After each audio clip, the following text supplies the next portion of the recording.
Olá, seja muito bem-vindo ao Viva Saúde. E no programa de hoje a gente vai falar de uma doença pouco conhecida, mas que afeta muitos brasileiros, a fibromialgia. Você sabe o que é? Conhece os sintomas e o tratamento? Num bate-papo com o reumatologista, nós vamos esclarecer exatamente o que vem a ser esse mal e tirar algumas dúvidas. Mas no Viva Saúde de hoje tem muito mais para você. Hoje o Viva Saúde vai conhecer a yoga terapia hormonal. Já no quadro Sua Saúde, vamos invadir uma aula de bike indoor para conhecer essa modalidade que exige muita resistência dos praticantes. Tem ainda o quadro Vida Saudável, mostrando os benefícios da couve. Tudo isso você acompanha agora no Viva Saúde.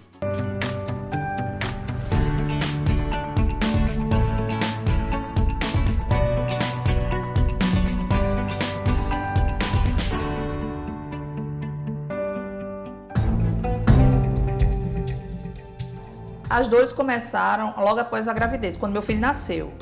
E aí eu achei que era por conta do esforço mesmo que uma criança requer quando começa a andar e todo o cuidado que a gente, como mãe, precisa ter. Então aí eu comecei a sentir dores, só que eu achava que era dor da coluna normal, né? As dores relatadas pela jornalista Michele Ribeiro surgiram há 3 anos. No começo, ela pensava de se tratar de problemas na coluna. Passei 2 anos sem procurar ajuda médica.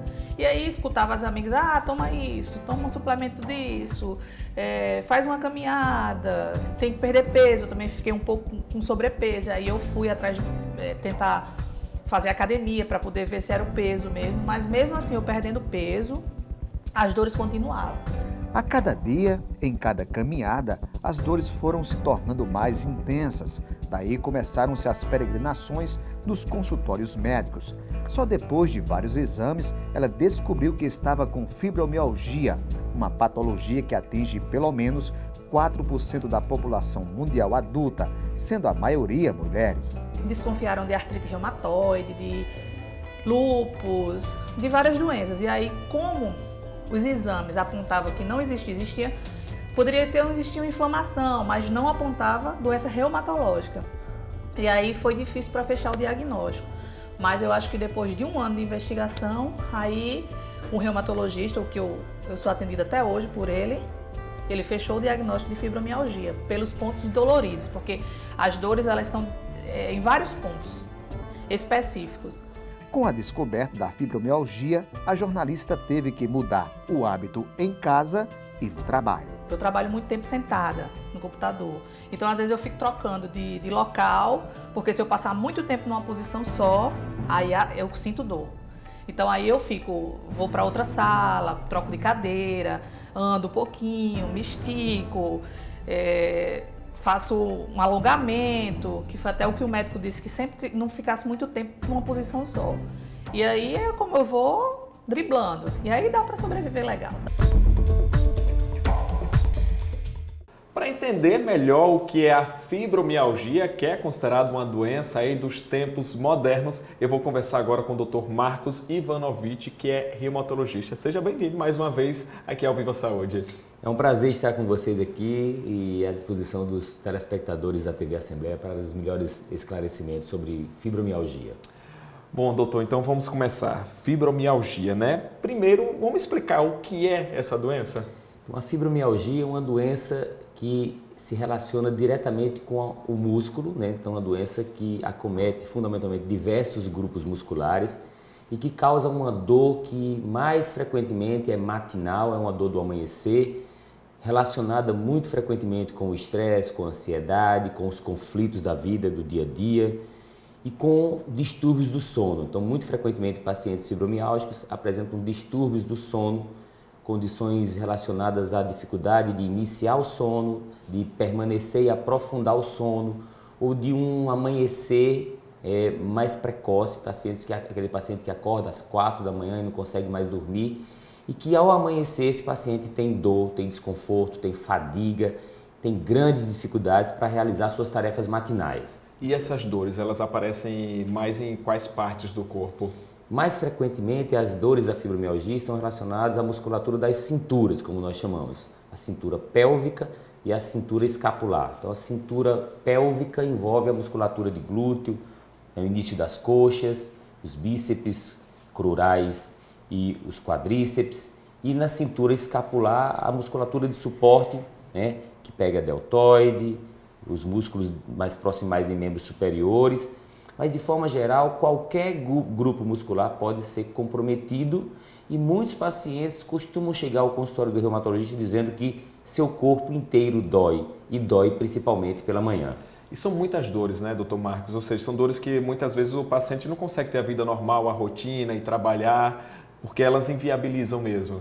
Isso. E assim, muito frequentemente, essa doença e as dores relacionadas a ela mexem com o humor do paciente, né? Então você tem pacientes que desenvolvem depressão, distúrbios graves do humor e do comportamento, né? Inclusive da relação, quando sendo ela uma síndrome de amplificação dolorosa crônica, né? Uma doença que não se fala em cura para a fibromialgia, a gente fala em controle. Essa doença cronicamente pode trazer inclusive distúrbios da cognição, que é a capacidade de aprendizado, de concentração. Então são pacientes que têm muita dor e que têm dificuldade de interação com as outras pessoas, com o mundo, com a vida, né? Por conta das questões relacionadas ao seu humor, a questão relacionada às vezes à depressão e, com o passar do tempo, distúrbios da cognição. Ou seja, então na medicina vocês relacionam alguns outros problemas, como o senhor falou, estresse, depressão, mas a origem em si ainda é desconhecida? A origem não é bem determinada, né? Você encontra história de agrupamento familiar, né? Portanto, pessoas que acabaram vivendo mais ou menos as mesmas experiências dos seus pais, viveram no mesmo ambiente e foram submetidos a cargas e tipos de conflitos, condições estressantes parecidas, mas não um componente genético que se passa de pai para filho. Doutor, então qualquer pessoa pode vir a ter a fibromialgia? Qualquer pessoa pode vir a ter a fibromialgia, então depende muito de como essa pessoa está inserida na vida, né? O prazer, né, ele é um prazer, o exercício, condições que melhorem a sua disponibilidade de alguns hormônios que são protetores contra a dor, e nós destacamos aqui a serotonina.